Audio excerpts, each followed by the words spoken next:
ನನ್ನ ಆತ್ಮೀಯ ಮಿತ್ರ ಅಂತ ಶ್ರೀಕಂಠರವರು 65ನೇ ವರ್ಷಕ್ಕೆ ಹೆಜ್ಜೆ ಇಡ್ತಾ ಇದ್ದಾರೆ. ನನಗೆ 64 ಅಂತ ಅವ್ರು ಹೇಳಿದ್ರು. ಅವ್ರು ತಪ್ಪು ಹೇಳಿದ್ದಾರೆ. ನನಗಿನ್ನ 18 ವರ್ಷ ಹುಡುಗ ಇದ್ದಂಗೆ ನಾನು ಇದ್ದೀನಿ. ನನ್ನ ಹಾರ್ಟ್ ಅಲ್ಲಿ, ಹೃದಯದಲ್ಲಿ ರಾಜಕಾರಣ ಶುರು ಮಾಡಿ 20 ವಯಸ್ಸಿಗೆ ರಾಜಕಾರಣ ಶುರು ಮಾಡಿದ್ದೆ. ನಿಮ್ಗೆಲ್ಲ ಗೊತ್ತಿದೆ. ಇಲ್ಲಿ ಬಂದು ಮಾರ್ಕೆಟಿಂಗ್ ಸೊಸೈಟಿ ಎಲೆಕ್ಷನ್ಗೆ ನಿಂತಿದ್ದೆ. ಸೊ ಹಂಗೆ ಆವತ್ತಿಂದನೂ ಹೋರಾಟ ಮಾಡ್ಕೊಂಡು ಬಂದಿದ್ದೀನಿ. ಎಷ್ಟೇ ದೊಡ್ಡದಾಗಿ ಬೆಳೆದಿರ್ಬೋದು, ವಿಧಾನಸೌಧದಲ್ಲಿ ರಾಜ್ಯದಲ್ಲಿ ಡೆಪ್ಟಿ ಸಿಎಂ ಆಗಿರ್ಬೋದು, ದೇಶದ ಯಾವುದೇ ಭಾಗಕ್ಕೆ ಹೋದ್ರು ನನ್ನನ್ನು ಜನ ಗುರ್ಸ್ಬೋದು. ಆದ್ರೆ ಕನಕಪುರಕ್ಕೆ ಕರ್ತಳ್ಳಿಯಿಂದ ಈಚೆಗೆ ಬಂದ ಮೇಲೆ ಇಲ್ಲ, ಯಾವುದು ಇಲ್ಲ. ನಾವು ನಿಮ್ದ ಸಂಬಂಧ ಭಕ್ತನಿಗೂ ಭಗವಂತನಿಗೂ ಇರುವಂತ ಸಂಬಂಧ. ಹಂಗೆ ನಿಮ್ಮ ಮಗ ನಾನು, ನನ್ನ ಬೆಳೆಸಿದಿರಿ. ಈ ಕನಕಪುರದಲ್ಲಿ ಹುಟ್ಟಿ ಎಲ್ಲ ಕಡೆನೂ ಬೆಳೆದಿ, ಎಲ್ಲ ಎಲೆಕ್ಷನ್ ನನ್ನ ಪರವಾಗಿ ನಿಂತ್ಕೊಂಡು ನನಗೆ ಆಶೀರ್ವಾದವನ್ನು ಮಾಡಿ ರಾಜ್ಯದ ಜನತೆಗೆ ಇಂತಹ ಸೇವೆಯನ್ನ ಏನು ಲಕ್ಷ್ಮೀ ಹೆಬ್ಬಾಳ್ಕರ್ ಅವರು ಹೇಳ್ತಾ ಇದ್ರು ಅದನ್ನೆಲ್ಲ ಮಾಡ್ಲಿಕ್ಕೆ ಒಂದು ಅವಕಾಶವನ್ನ ಮಾಡಿಕೊಟ್ಟಿದ್ದೀರಿ. ಈಗ ಲಕ್ಷ್ಮಣ್ ಅವರಿದ್ದಾರೆ, ನಮ್ಮ ಹಿರಿಯರಂತ ರಾಮೇಗೌಡರಿದ್ದಾರೆ, ನಮ್ಮ ಜಿಲ್ಲಾ ಅಧ್ಯಕ್ಷರಂತ ಬ್ಯಾಂಕಿನ ಅಧ್ಯಕ್ಷರಂತ ವಿಜಯದೇವರಿದ್ದಾರೆ, ಲಕ್ಷ್ಮೀದೇವನವರು ಮುನ್ಸಿಪಲ್ ಅಧ್ಯಕ್ಷರಿದ್ದಾರೆ, ಧೂಮ್ತೂರ್ ವಿಶ್ವನಾಥ್ ಇದ್ದಾರೆ, ನಮ್ಮ ಗ್ಯಾರಂಟಿ ಸಮಿತಿ ಅಧ್ಯಕ್ಷರಂತ ದಿಲೀಪ್ ಅವರು ಇದ್ದಾರೆ, ಹಾಲು ಒಕ್ಕೂಟದ ಅಧ್ಯಕ್ಷರಂತ ರಾಜ್ಕುಮಾರ್ ಇದ್ದಾರೆ, ಅರ್ಬನ್ ಪ್ಲಾನಿಂಗ್ ಅಥಾರಿಟಿ ಅಧ್ಯಕ್ಷರಂತ ಕೃಷ್ಣಮೂರ್ತಿ ಇದ್ದಾರೆ. ಇನ್ನ ಬಹಳ ಹೆಣ್ಮಕ್ಳು ಇದ್ದಾರೆ. ನಮ್ಮ food commission member Rohini Priya ಇದ್ದಾರೆ. ಇನ್ನ ಬಹಳ ಜನ ಎಲ್ಲ ಇದ್ದಾರೆ. ಎಲ್ಲರ ಹೆಸರು ನಾನು ತಗೊಳ್ಳಿಲ್ಲ, ಕ್ಷಮಿಸಬೇಕು ರಾಮು. ಅದೇ ಬಹಳ ಜನ, ಶ್ರೀಕಂಠ ಅವರ ಬೀಗರು ಸುರೇಶ್ ಅವರು, ಇನ್ನೆಲ್ಲ ಬಹಳ ಜನ, ಶ್ರೀಮತಿ ಶ್ರೀಕಂಠ ಅವರು ಕೂಡ ಇದ್ದಾರೆ. ಸೊ ಇವತ್ತು ನಾವೆಲ್ಲ ನಿಮ್ಮೆಲ್ಲರ ಪರವಾಗಿ, ನಾನು ಒಬ್ಬ ಆತ್ಮೀಯ ಸ್ನೇಹಿತರಾಗಿ ನೀವೆಲ್ಲ ಒಕ್ಕೂಟದ ಆಶೀರ್ವಾದ ಅವರ ಮೇಲೆ ಹರಿಲಿ ಅಂತೇಳಿ ನಾವೆಲ್ಲ ಸೇರಿದ್ದೀವಿ. ಜ್ಯೋತಿನ ಹತ್ತಿಸ್ದೆ ಬಹಳ ಸಂತೋಷದಿಂದ, ಎಲ್ಲ ಒಗ್ಗಟ್ಟಿಂದ. ಒಂದು ಶ್ಲೋಕ ನನಗೆ ನೆನಪರ್ತಾ ಇದೆ. ಶುಭಂ ಕರೋತಿ ಕಲ್ಯಾಣಂ ಆರೋಗ್ಯಂ ಧನ ಸಂಪದಂ ಜ್ಞಾನಶಕ್ತಿ ಸ್ವರೂಪಸ್ಯ ದೀಪ ಜ್ಯೋತಿ ಪ್ರಕಾಶಿತಂ. ಅಂದ್ರೆ ಶ್ರೀಕಂಠ ಅವರಿಗೆ ಮಂಗಳವಾಗ್ಲಿ, ಶುಭವಾಗ್ಲಿ, ಆರೋಗ್ಯವಂತರಾಗ್ಲಿ, ಹೆಚ್ಚಿಗೆ ಐಶ್ವರ್ಯಂತಾಗ್ಲಿ, ಇನ್ನ ಹೆಚ್ಚಿಗೆ ಸೇವೆ ಮಾಡುವಂತ ಅವಕಾಶ ಅವ್ರಿಗೆ ಸಿಗ್ಲಿ ಅಂತೇಳಿ ತುಂಬಾ ಹೃದಯದ ಈ ಜ್ಯೋತಿಯನ್ನ ನಿಮ್ಮೆಲ್ಲರ ಪರವಾಗಿ ಬೆಳೆಸಿ ಅವ್ರಿಗೆ ಶುಭವನ್ನ ನಾನು ಹಾರೈಸ್ತಾ ಇದ್ದೇನೆ. ಬಂಧುಗಳೇ, ಕನಕಾಂಬರಿ ನನ್ನ ಭಾಷೆ ನಿಮ್ಗೇನು ಲೆಕ್ಕಕ್ಕಿಲ್ಲ ಬಿಡಿ. ಎಲ್ಲ 40 ವರ್ಷದಿಂದ ಕೇಳಿದಿರಿ, 40 ವರ್ಷದ ಕೇಳಿದಿರಿ.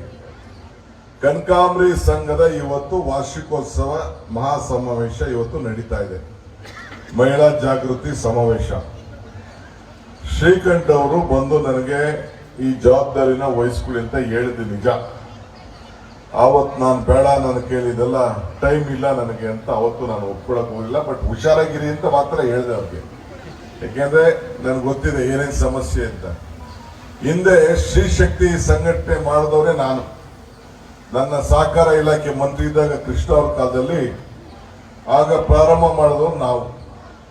ಆಗ ನಾನೇ ಅದನ್ನ ತಗೋಬೋದಾಯ್ತು. ನನ್ನ ಇಲಾಖೆಲೆ ನಮ್ಮ ಬ್ಯಾಂಕ್, DCC ಬ್ಯಾಂಕ್ಗಳನ್ನ ನಡೆಸ್ತಾ ಇದ್ರು.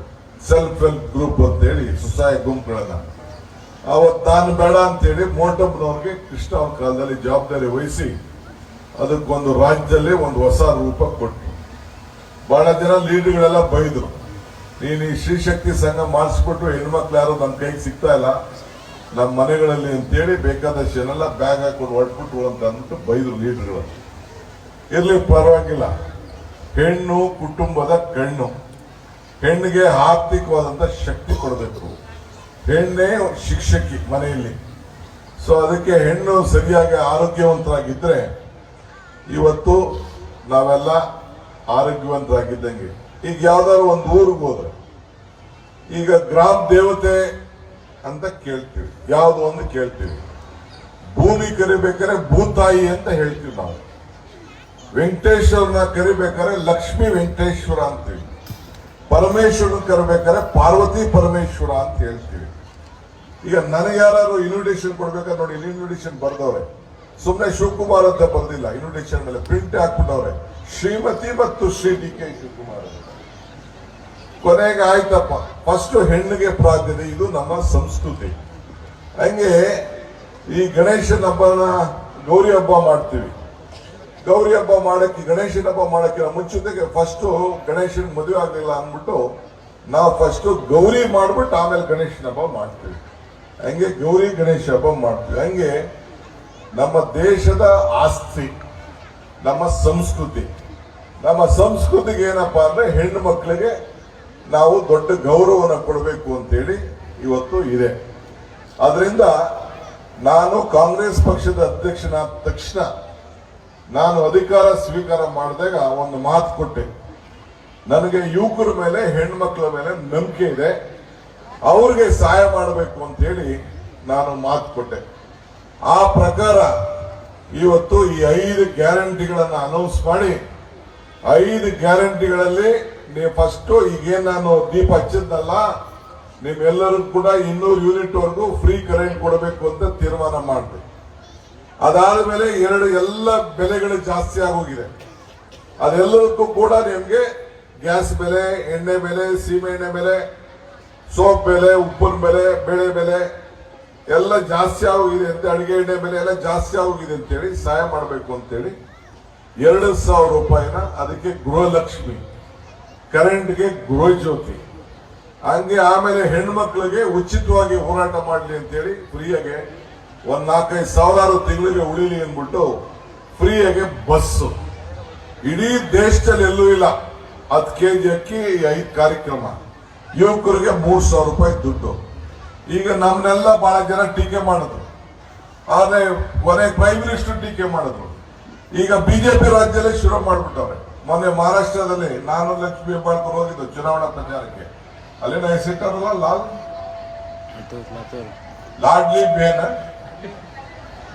ಲಾಡ್ಲಿ ಬೆಹನ್ ಅಂತ ಇಟ್ಟು 1,500 ರೂಪಾಯಿ ಕೊಡ್ತಾವ್ರೆ. ನಮ್ಮ ಪಾರ್ಟಿಯವರು 3,000 ಅಂತ ಮಹಾಲಕ್ಷ್ಮಿ ಯೋಜನೆ ಅಂತ ನಾವಿಟ್ಟಿದ್ದು. ಅಷ್ಟೊತ್ತಿಗೆ ಅವರು ನಮ್ ನೋಡ್ಬಿಟ್ಟು ಕಾಪಿ ಮಾಡ್ಬಿಟ್ಟು ಅವರು ಅಲ್ಲೇ 5-6 ತಿಂಗಳು ಕೊಟ್ಬಿಟ್ಟಿದ್ರು. ಎಲ್ಲ ಚೆನ್ನಾಗಿ ಒತ್ತಿದ್ರು ಓಟ್ನ, ಅವ್ರಿಗೆಲ್ಲ ಓಟ್ ಒತ್ತಿದ್ರು. ಆಯ್ತು, ಏನೋ ನಮ್ಮ ರಾಜ್ಯದ ಏನೋ ಆಗಿದೆ, ಅದು ಬೇರೆ ವಿಚಾರ. ನನಗೆ ರಾಜಕಾರಣಕ್ಕೆ ಅವಶ್ಯಕ, ನಿಮ್ಮ ಹತ್ರ ನಾನು ಏನ್ ರಾಜಕಾರಣ ಮಾಡ್ಲಿ, ಏನ್ ರಾಜಕೀಯ ಮಾತಾಡ್ಲಿ, ನಾನು ಯಾರನ್ನೇನು ಹೇಳ್ಬೇಕಾದಂತ ಸಂದರ್ಭ ಏನಿಲ್ಲ. ಇವತ್ತು ನನಗೆ ನಮ್ಮ ಮಹಿಳಾ ಶಕ್ತಿನೇ ದೇಶದ ಶಕ್ತಿ, ಇದ್ರ ಮೇಲೆ ನಂಬಿಕೆ ಇರೋ ದೃಷ್ಟಿಯಿಂದ ಇವತ್ತು ನಾನು 5 ಗ್ಯಾರಂಟಿಗಳನ್ನ ಪಕ್ಷದ ಅಧ್ಯಕ್ಷರಾಗಿ ನಾನು ಸಿದ್ದರಾಮಯ್ಯನವರು ಮಾತಾಡಿಕೊಂಡು ಈ ಯೋಜನೆಯನ್ನ ಕೊಡಬೇಕು ಅಂತೇಳಿ ನಾವು ತೀರ್ಮಾನವನ್ನು ಮಾಡಿದ್ವು. ಸೊ ಹೆಣ್ಮಕ್ಳು ಪ್ರಗತಿ ಆದ್ರೆ ಒಂದು ಕುಟುಂಬ ಪ್ರಗತಿ ಆದಂಗೆ, ರಾಜ್ಯ ಪ್ರಗತಿ ಆದಂಗೆ, ನಿಮ್ಮ ಹಳ್ಳಿಗಳ ಪ್ರಗತಿ ಆದಂಗೆ ಅನ್ನೋದು ಕೂಡ ನಮಗೆ ವಿಶ್ವಾಸ ನಮಗೆಲ್ಲ ಇದೆ. ಅದಕ್ಕೋಸ್ಕರ ಇವತ್ತು ನಾವು ಎಲ್ಲಾ ಕಡೆ ಹೆಣ್ಣು ಮಕ್ಕಳಿಗೆ ಹೆಚ್ಚಿಗೆ ಪ್ರಾಧಾನ್ಯತೆ ಕೊಟ್ಕೊಂಡು ಗ್ರಾಮ ಪಂಚಾಯತಿಲೂ ಕೂಡ 50% ರಿಸರ್ವೇಶನ್ ಮಾಡ್ತೀವಿ. ಏನ್ ಮಾಡ್ತೀರಿ, ನಮ್ಮ ಲೀಡರ್ಗಳು ತನಗೆ ಚಾನ್ಸ್ ಇಲ್ಲ ಅಂದ್ಬಿಟ್ಟು ಕೊನೆಗೆ ಅವ್ರ ಹೆಂಡತಿ ನಿಲ್ಸೋದು, ಇಲ್ಲ ಅಂದ್ರೆ ಅವ್ರ ಮಕ್ಕಳು ನಿಲ್ಸೋದು, ಅವ್ರ ತಂಗಿದಿ ನಿಲ್ಸೋದು, ಇವೆಲ್ಲ ನಡೀತಾ ಇದೆ. ಆದ್ರೂ ಮುಂದಕ್ಕೆ ಬರಬೇಕು. ಈಗ ರಿಸರ್ವೇಶನ್ ಅಂತೂ ಬಂದ್ಬಿಟ್ಟಿದೆ. ಪಾರ್ಲಿಮೆಂಟ್ ಅಲ್ಲಿ 2 ಹೌಸಲ್ಲೂ ಪಾಸ್ ಆಗಿದೆ, ನಾವು ಒಪ್ಕೊಂಡಿದ್ದೇವೆ. ಮೊದಲೇ ಕಾಂಗ್ರೆಸ್ ಒಪ್ಕೊಂಡಿತ್ತು, ಬಿಜೆಪಿಯವರು ಅದನ್ನು ಒಪ್ಕೊಂಡಿದೆ. ಮುಂದಕ್ಕೆ ಇನ್ನ ನೆಕ್ಸ್ಟ್ ಎಲೆಕ್ಷನ್ಗೆ ನಾನು ಪ್ರೈಮ್ ಮಿನಿಸ್ಟರ್ ರೀಸೆಂಟ್ ಆಗಿ ನಾನು ಸಿದ್ದರಾಮಯ್ಯ ಅವರು ಭೇಟಿ ಮಾಡಿದ್ದು. ಆಗ ಹೇಳಿದ್ರು ಡಿಕೆಗೆ ಏನು ನಾವು ಮಾಡಲೇಬೇಕಾಗ್ತದೆ ಅಂತೇಳಿ, ನೆಕ್ಸ್ಟ್ ಅಸೆಂಬ್ಲಿಗೆ 33% ಕೊಡಲೇಬೇಕು ಅಂತ ಕಾಣ್ತದೆ. ಆ ಮಟ್ಟಕ್ಕೆ ಇವತ್ತು ದೇಶ ಸಿದ್ಧತೆಯನ್ನ ನಾವು ಮಾಡಬೇಕಾಗ್ತದೆ. ಆ ದೃಷ್ಟಿಯಿಂದ ನಿಮ್ಮನ್ನೆಲ್ಲ ತಯಾರು ಮಾಡಬೇಕು ಅನ್ನೋದು ನಮ್ಮೆಲ್ಲರ ಆಸೆ. ಆ ದೃಷ್ಟಿಯಲ್ಲಿ ಇವತ್ತು ಶ್ರೀಕಂಠ್ ಅವರು ಇವತ್ತು ನಿಮ್ಗೆಲ್ಲ ಆರ್ಥಿಕವಾದಂತ ಶಕ್ತಿ ತುಂಬಲಿಕ್ಕೆ ಕೆನರಾ ಬ್ಯಾಂಕ್ನ ಗಮನದಲ್ಲಿ ಜೊತೆಲಿ ಇಟ್ಕೊಂಡು ಇವತ್ತು ನಿಮ್ಗೆ ಬಡ್ಡಿ ಕಡಿಮೆ ದರದಲ್ಲಿ ಯಾವುದು ಗ್ಯಾರಂಟಿ ಇಲ್ಲದೆ ನಿಮ್ಗೆ ಸಹಕಾರವನ್ನ ಕೊಡ್ತಾ ಇದ್ದಾರೆ, ಸಾಲವನ್ನ ಕೊಡ್ತಾ ಇದ್ದಾರೆ. ನೀವು ಕೂಡ ಚೆನ್ನಾಗಿ ವಾಪಸ್ಸು ಅದನ್ನ ರೀಪೇಮೆಂಟ್ ಮಾಡ್ತಾ ಇದ್ದೀರಿ ಅಂತ ಕೂಡ ನಮ್ಮ ಬಗ್ಗೆ ಪ್ರಶಂಸೆಯನ್ನ ವ್ಯಕ್ತಪಡಿಸಿದ್ದಾರೆ. ಆದ್ರಿಂದ ನಿಮ್ಮೆಲ್ಲರೂ ಕೂಡ ಈ ಸಂದರ್ಭದಲ್ಲಿ ನಾನು ಅಭಿನಂದಿಸಲಿಕ್ಕೆ ನಾನು ಬಯಸ್ತಾ ಇದ್ದೇನೆ. ಇವತ್ತು ತಾವೆಲ್ಲ ಬಹಳ ವಿದ್ಯಾವಂತಿದ್ದೀರಿ, ಬುದ್ಧಿವಂತಿದ್ದೀರಿ, ಪ್ರಜ್ಞಾವಂತಿದ್ದೀರಿ. ನಿಮ್ಮ ಸಂಘಟನೆ ಮುಗಿಸ್ಕೊಂಡು ಹೋಗಿ. ನಾನು ಒಂದು ಮಾತು ಈ ಸಂದರ್ಭದಲ್ಲಿ ತಮಗೆಲ್ಲ ಹೇಳಲಿಕ್ಕೆ ನಾನು ಬಯಸ್ತಾ ಇದ್ದೇನೆ.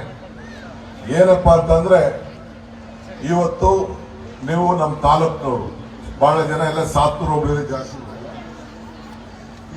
ಸಾತ್ತೂರು ಹೋಬಳಿ ಇದೆಲ್ಲ ಕನಕಾಂಬರಿ.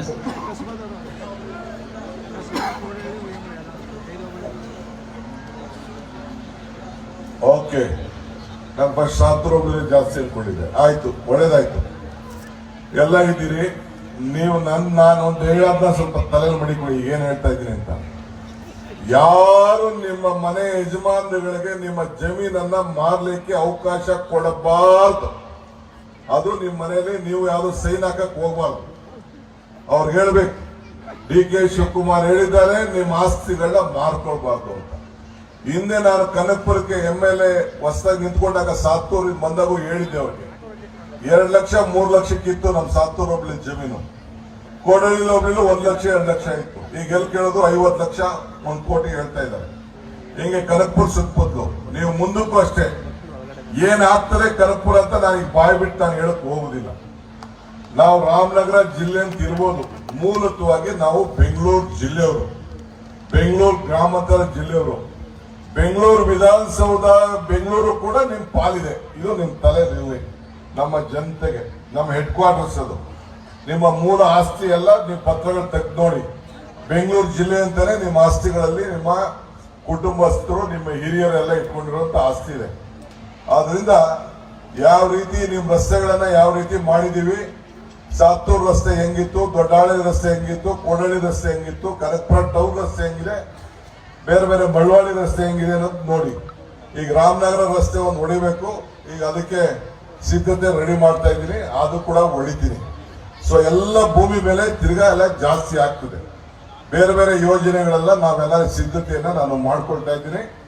ಯಾರಿಗೂ ಮಾರಕ್ಕೆ ಅವಕಾಶ ಕೊಡಬೇಡಿ. ಇದನ್ನ ನೀವೆಲ್ಲರಿಗೂ ಕೂಡ ನಿಮ್ಮ ಸ್ನೇಹಿತರುಗಳಿಗೆ, ನಂಟರುಗಳಿಗೆ, ಅಕ್ಕಪಕ್ಕ ಮನೆಯವರಿಗೆ ತಿಳಿಸ್ಬೇಕು. ನೀವು ಕಳ್ಕೊಂಡ್ರೆ ನಾನು ನಿಮ್ ಜೋಬಿಗೆ ದುಡ್ಡು ಹಾಕಕ್ಕೆ ಆಗುದಿಲ್ಲ. ಈ ರೀತಿ ನಿಮ್ಮ ಆಸ್ತಿ ಮೌಲ್ಯಗಳನ್ನು ಹೆಚ್ಚಿಸಿ ನಿಮ್ಗೆ ಸಹಕಾರವನ್ನ ಕೊಡಬಹುದು. ಆದ್ರಿಂದ ಇದು ಗಮನ ಇಟ್ಕೊಳ್ಳಿ. ಇವತ್ತು ತಾವೆಲ್ಲ ತಾಯಿಂದಿರೆಲ್ಲ ಬಂದಿದ್ದೀರಿ. ನಾವು ಇಷ್ಟು ಶಕ್ತಿ, ಈಗ ಶ್ರೀಕಂಠ್ ಅವರು ಏನ್ ಹೆಣ್ಣುಮಕ್ಳ ಬಗ್ಗೆ ಇಷ್ಟು ಆಸಕ್ತಿ, ಅವ್ರು ಹೇಳಿದ್ರು, ಅಮ್ಮನ ನೆನಪು ಪ್ರೀತಿಯ ಮೂಲ, ಗುರುವಿನ ನೆನಪು ಜ್ಞಾನವ ಮೂಲ, ದೇವರ ನೆನಪು ಭಕ್ತಿಯ ಮೂಲ, ಈ ಮೂರರ ನೆನಪು ಮನುಷ್ಯತ್ವ ಮೂಲ, ಮನುಷ್ಯತ್ವ ಮೋಕ್ಷಕ್ಕೆ ಮೂಲ. ಹಂಗೆ ನಿಮ್ಮ ಮುಖಾಂತರ ಜೀವನದಲ್ಲಿ ಒಂದು ಸಾಧನೆಯನ್ನ ಮಾಡಬೇಕು, ವಿದ್ಯಾಕ್ಷೇತ್ರದಲ್ಲಿ ಸಾಧನೆಯನ್ನ ಮಾಡಬೇಕು ಅನ್ನೋ ದೃಷ್ಟಿಯಿಂದ ಇಂಥ ಅನೇಕ ಕಾರ್ಯಕ್ರಮವನ್ನ ಮಾಡಿಕೊಂಡು ಇವತ್ತು ನಮ್ಮ RES ಕೂಡ ಕರಿಯಪ್ಪನವರ ಸಂಸ್ಥೆಯ ಜವಾಬ್ದಾರಿನ ತೆಗೆದುಕೊಂಡು, ನನಗೂ ಇಲ್ಲಿ ಟೈಮ್ ಇಲ್ಲ, ನನ್ನ ಡೈರೆಕ್ಟರ್ ಇಲ್ಲಿ ಮಾಡ್ಕೊಂಡಿದ್ದಾರೆ ಒಂದು 15-20 ವರ್ಷದಿಂದ. ಎಲ್ಲ ಒಂದು 2-3 ಮೀಟಿಂಗ್ ಬಂದೆ, ಹೇಳಿದ ಹಳೆ ಡೈರೆಕ್ಟರ್ಗಳಿಗೆಲ್ಲ ತೆಗಿರಿ ಜಮೀನ, 10 ಲಕ್ಷ 15 ಲಕ್ಷಕ್ಕೆಲ್ಲ ಜಮೀನು ಸಿಕ್ತಿತ್ತು, ಆಕ್ರಿ ಬಂಡವಾಳ ಅಂತ ನನ್ನ ಮಾತು ಯಾರು ಕೇಳಲಿಲ್ಲ ಇವರು. ಈಗ ನೋಡೋಣ, ಏನೋ ಸ್ವಲ್ಪ ಯೂನಿವರ್ಸಿಟಿ ಕೊಡಿಸಿದ್ದೀನಿ, ಯಾವ ನಮ್ಮ ಅಗ್ರಿಕಲ್ಚರ್ ಕಾಲೇಜ್ ಕೊಡಿಸಿದ್ದೀನಿ, ಇನ್ನ ಬೇರೆ ಬೇರೆ ಕೋರ್ಸ್ಗಳೆಲ್ಲ ಕೊಡಿಸಿದ್ದೀನಿ. ಹೊಸದಾಗಿ ಶ್ರೀಕಂಠ್ ಅವರು ಬಿಲ್ಡಿಂಗ್ ಎಲ್ಲ ಈಗ ಕಟ್ತಾ ಇದ್ದಾರೆ, ಬಹಳ ಡೆವಲಪ್ಮೆಂಟ್ ಆಗ್ತಾ ಇದೆ. ಮುಂದಕ್ಕೆ ಅವರ ಅವಧಿಯಲ್ಲಿ ಸಾಕ್ಷಿ ಗುಡ್ಡೆ ಬಿಡಬೇಕು ಅನ್ನೋ ದೃಷ್ಟಿಯಿಂದ ಅವರು ಕೂಡ ಮಾಡ್ತಾ ಇದ್ದಾರೆ.